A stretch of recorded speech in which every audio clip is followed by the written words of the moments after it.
नमस्कार मेरे प्यारे विद्यार्थियों, आप सभी का स्वागत है आपके अपने YouTube channel Pradeep sir education पे। लगातार मैं आप सभी को जो 21 तारीख को आपका विज्ञान का पेपर होने जा रहा है उसके लिए मैं मोस्ट से मोस्ट क्वेश्चंस ही नहीं, साथ में आपको पूरा नोट्स तैयार करवा दे रहा हूं। मतलब जिनके पास बच्चों के पास नोट्स नहीं पढ़ने के लिए या परीक्षा दर में जो दिया गया कठिन लगता है, परीक्षा बोर्ड में दिया गया जो कठिन लगता है, तो मैं आपके लिए पूरी बुक के छाट के क्वेश्चंस लेकर आया हूं। मोस्ट टाइम पे क्वेश्चन है, कई क्वेश्चन को क्या है तोड़ मोड़ के डबल हो गए, इसलिए आपको ज्यादा दिखाई दे रहे होंगे। जैसे पहला प्रश्न मैंने बनाया, देखिए इसमें धातु किसे कहते हैं उदाहरण दीजिए, है ना।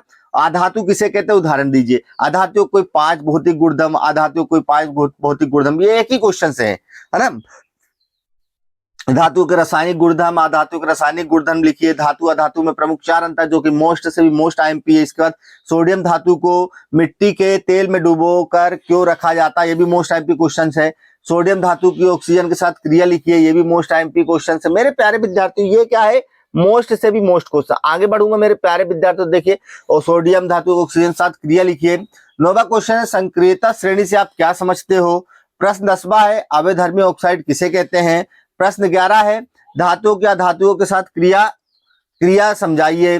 आणिक बंध किसे कहते हैं, विशेषताएं लिखिए। ठीक है ना। 12वां क्वेश्चन है आयनिक यौगिकों के प्रमुख गुणधर्मों को लिखिए। प्रश्न 13 है निम्न को समझाइए क्या है खनिज अयस्क गैंग। ये आते ही आते क्वेश्चन है ना। वर्जन किसे कहते हैं उदाहरण देकर समझाइए। ये प्रश्न क्या है मेरे प्यारे विद्यार्थी, बिल्कुल सरल वाले पर आप बिल्कुल 19 प्रश्न है।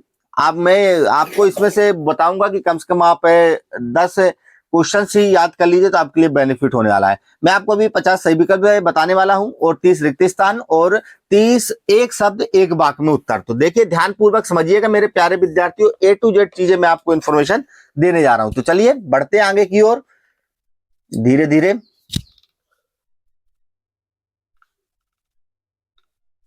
ये देखिए धातु किसे कहते हैं उदाहरण, बिल्कुल आप सोचिए कितना सरल है।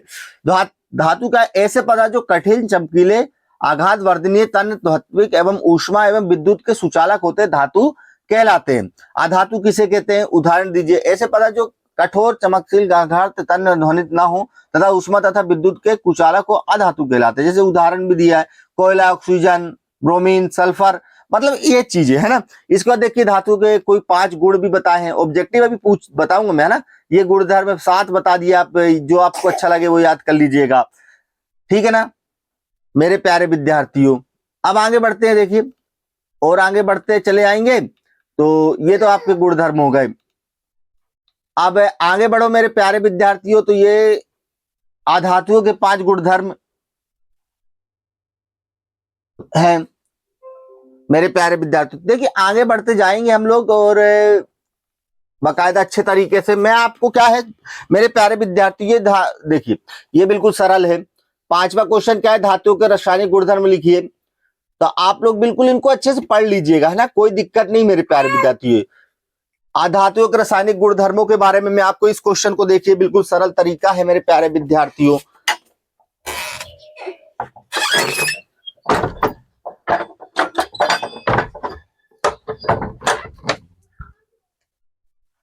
तो मेरे प्यारे विद्यार्थियों ये आपके लिए मैं बिल्कुल सरल क्वेश्चंस अवेलेबल करवा रहा हूं, तो आप लोग बाकायदा अच्छे से पढ़ लीजिएगा। आगे बढ़ेंगे मेरे प्यारे विद्यार्थियों, तो आगे वाले क्वेश्चनों को जल्दी जल्दी देख लेते हैं फटाक से। 7वां धातु और अधातु में 4 अंतर, ये तो आपको पता ही होगा। ये बिल्कुल मोस्ट से भी मोस्ट आईएमपी, जिसे मोस्ट कहते हैं ना उसका भी मोस्ट है ये, है ना।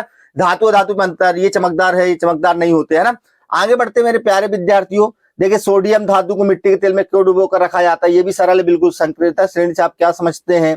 आगे बढ़ेंगे मेरे प्यारे विद्यार्थियों, सभी चीजें बिल्कुल सरल हैं, आप लोग बिल्कुल कोई दिक्कत नहीं है। इसको याद करने क्या था, कैप्टन ने कार मांगी, अल्टो जहाज, फिर भी क्यों हम मांगेंगे सिल्वर, गोल्ड और ट्रिक समझने के लिए। ठीक है मेरे प्यारे विद्यार्थियों। अवधर्मी ऑक्साइड किसे कहते हैं, धातुओं की अधातुओं के साथ क्रिया समझिए। एनसीएल का निर्माण कैसे होता है, ये कई बार देखा गया है प्रश्न। आयनिक यौगिकों के प्रमुख गुणधर्म आपको लिखना है। निम्न को समझाइए खनिज अयस्क गैंग। ये और भी एक दो बुक आप में और भी दिए होंगे। ऐसे पदार्थ जो खनिज क्या है, ऐसे तत्व या यौगिक जो पृथ्वी में प्राकृतिक रूप से पाए जाते हैं खनिज कहलाते हैं। ठीक है आगे बढ़ते मेरे प्यारे विद्यार्थियों, धातुओं के प्रमुख अयस्क के बारे में आप बात करेंगे तो आप देख सकते हैं। ठीक है मैं ऐसे धीरे धीरे आगे बढ़ रहा हूं। भर्जन क्या, उदाहरण देते हुए इन गुणों को लिखिए। निस्पंदन क्या है, भर्जन, निस्पंदन से प्राप्त धातु, ऑक्साइड से धातु कैसे प्राप्त होते। मतलब ये बिल्कुल इतने सरल सरल प्रश्न है मेरे प्यारे विद्यार्थियों, आप बताएं। संचारण क्या है, इसके रोकथाम के उपाय, ठीक है।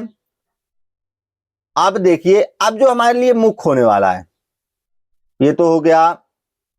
ये जो हमें मुख्य पढ़ना है, सही विकल्प चुनकर लिखिए। जी मेरे प्यारे विद्यार्थियों, ये बिल्कुल सही विकल्प की बात हो रही है, तो सही विकल्प आपको चुनकर लिखना है। पहला सही विकल्प मैं पढ़ के बता रहा हूं आप लोगों को।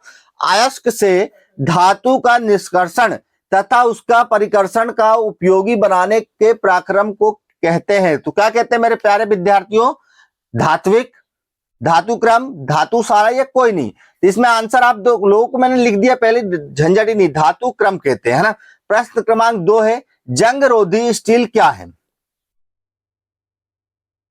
जंग रोधी स्टील क्या है मेरे प्यारे विद्यार्थियों।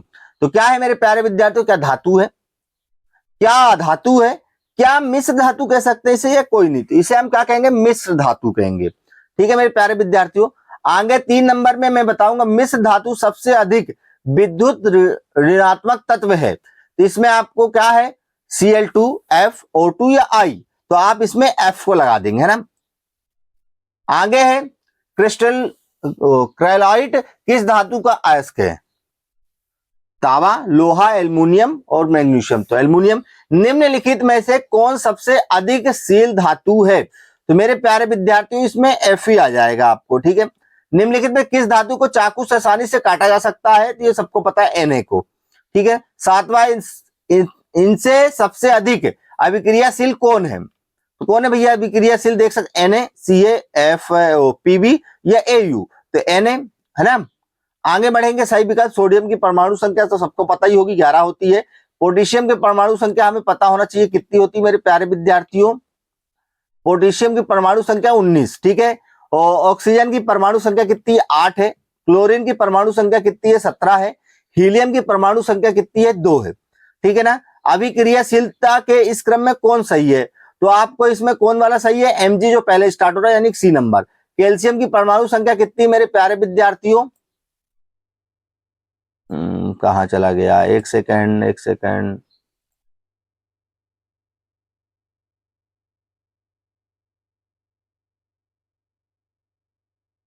छत्तीस में पहुंच गए, है ना। एक सेकंड, वापस आ जाओ, वापस आ जाओ।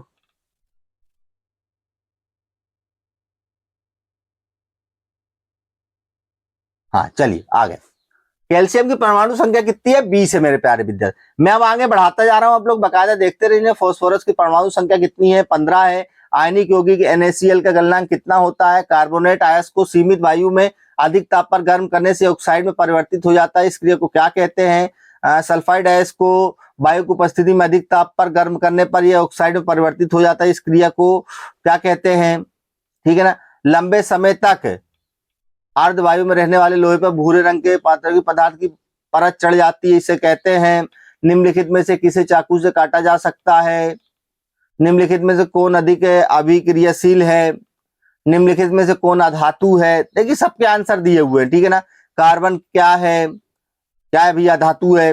सिलिका क्या है, धातु है, अधातु है, उपधातु है, कोई नहीं तो कोई नहीं। सक्रियता श्रेणी में हाइड्रोजन के ऊपर के धातु को तो क्या कहते हैं, अम्लों से अभिक्रिया कर हाइड्रोजन आयन बनाते हैं, अम्लों से अभिक्रिया कर हाइड्रोजन गैस बनाते हैं। साधारण ताप पर जल से अभिक्रिया करती है, कोई नहीं। तो इसमें क्या है, अम्लों से अभिक्रिया कर हाइड्रोजन गैस बनाते हैं, ठीक है। उच्च विद्युत धनात्मकता के कारण धातु के परमाणु बनते हैं, धनायन होते हैं। धातु के ऑक्साइड सामान्यता होते हैं, क्षारकीय होते हैं, ठीक है ना। अगला है 28वां, अयस्क के चुंबकीय अशुद्धियों को दूर करने के लिए जो विधि प्रयुक्त की जाती है वो है हाथ से चुनने की विधि, या गुरुत्व पृथक्करण विधि, फैन फ्लान विधि, या चुंबकीय पृथक्करण विधि। तो चुंबकीय वाला आंसर सही होगा। सल्फाइड अयस्कों का संधारण किया जाता है। तो आप देख सकते हैं इसके सबके आंसर बेटा लिखे हुए हैं, है ना। कोई दिक्कत आपको नहीं लेना, बस आपको इनको क्या है, पढ़ना है, ठीक है ना। कॉपर का निष्कर्षण मुख्य किस अयस्क से किया जाता है, कॉपर सल्फाइड से। निम्नलिखित किस धातु का गलनांक सबसे कम है। Na का साधारण गंधक किस आणविक रूप में पाया जाता है। मतलब ये सब क्वेश्चन आपके लिए ये फास्फोरस का आणविक सूत्र क्या है, तो ये आंसर आपको ऑप्शन सही दिए हुए है ना। इसका सोना निम्नलिखित में से किस द्रव में घुल जाता है। सब क्वेश्चंस आप देख सकते हैं बाकायदा, मैं धीरे धीरे आगे बढ़ा रहा हूं। आप लोग एक एक क्वेश्चनों को अच्छे तरीके से पढ़ लीजिए मेरे प्यारे विद्यार्थियों, जिससे आपको दिक्कत ना हो। ये रहा है, किस तत्व के गुणधर्म का दो या दो से अधिक विभिन्न रूपों में प्रस्तुतिकरण तत्व की क्या कहलाती है।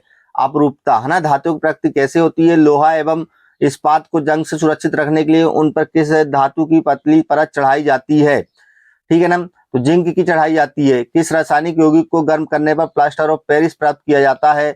विद्युत अपघटनी परिकरण में अशुद्ध धातु को बनाया जाता है। निम्नलिखित में सबसे अधिक अभिक्रियाशील है। जब मैग्नीशियम फीता को जलाया जाता है तो उत्पन्न आग की लौ होती है। ठीक है मेरे प्यारे विद्यार्थी, ये सब आपने शुद्ध रूप में धातु की सतह होती है, चमकता है ना। आपको कुछ 50 बोले थे, मैं आपको और अवेलेबल करवा दे रहा हूँ, ठीक है ना। सबसे अधिक तन्य धातु कौन सी है, सोना है। 1 ग्राम सोना से कितना लंबा तार बनाया जा सकता है, तो 2 किलोमीटर बनाया जा सकता है मेरे प्यारे विद्यार्थियों, ठीक है ना। आपको 50 बोले तो मैंने 58, 59, 60 जितने मिल जाते उतने बना देते अपन, है ना। इसमें दिक्कत नहीं है, ये आप देख सकते हैं आराम आराम से, ठीक है ना, कोई दिक्कत वाली बात नहीं है। इसके बाद आराम से पूछे ये क्या है, ये देखिए 63 हो गया। मतलब जितने बने थे सब बना दिए गए हैं, टेंशन नहीं लेना है आपको, ठीक है ना, किसी भी प्रकार से।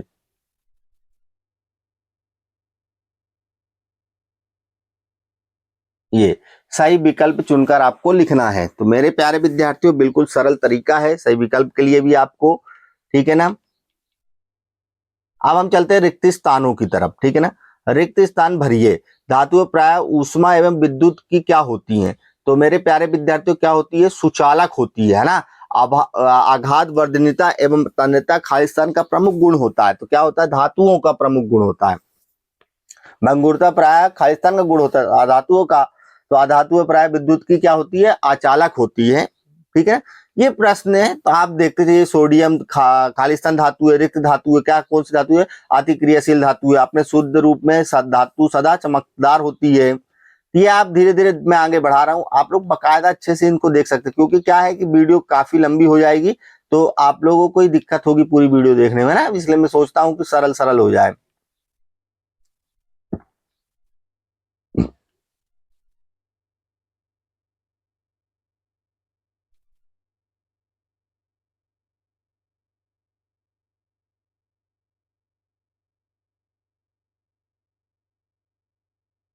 बिल्कुल सरल तरीका मेरे प्यारे विद्यार्थी, लगातार बने रहिए हमारे साथ। ये देखिए एक शब्द एक वाक्य में उत्तर भी आ गए। धातु आवर्त सारणी में किस ओर होती, बाईं ओर होती है ना। ये सब आपके लिए ही बनाए मेरे प्यारे विद्यार्थियों, आ गए तो ठीक है, नहीं आए तो नॉलेज के लिए तो बहुत अच्छा है, ठीक है ना। कोई तो 100% बता नहीं सकता कि यही आएंगे, लेकिन इनमें से आएंगे ये जानता हूं मैं कहता हूं 30 नंबर के ऑब्जेक्टिव आने, तो मैं कहता हूं कि 20 नंबर के तो इसमें से आ ही जाएंगे, ये तो वादा है मेरा आपसे, ठीक है ना। तो ये यहां तक मैंने 3 पार्ट के आपके कंप्लीट करा दिए मेरे प्यारे विद्यार्थियों, आप लोग बकायदा इनको अच्छे से देख लीजिएगा, है ना। और 4 पार्ट में जल्दी लेकर आ जाऊंगा आप सभी के लिए। थोड़ा सा वीडियो को थोड़ा प्यार दीजिए, और नया नया चैनल है तो उस पर थोड़ा सा रहम कीजिए। तो मेरे प्यारे विद्यार्थियों 4 पार्ट में कार्बन का सामान्य परिचय दीजिए, कार्बन यौगिक संबंधित है, वर्जिलियन का सिद्धांत लिखिए। मतलब इस टाइप के मैं प्रश्न आपको अवेलेबल करवा दूंगा, ठीक है मेरे प्यारे विद्यार्थियों। आज के लिए नहीं, अभी के लिए फिलहाल इतना ही। जल्दी मैं चैप्टर 4 की वीडियो लेकर आ रहा हूं आप सभी के लिए, ठीक है मेरे प्यारे विद्यार्थियों। जय हिंद, जय भारत, जय वंदे मातरम, जय श्री राम मेरे प्यारे विद्यार्थियों।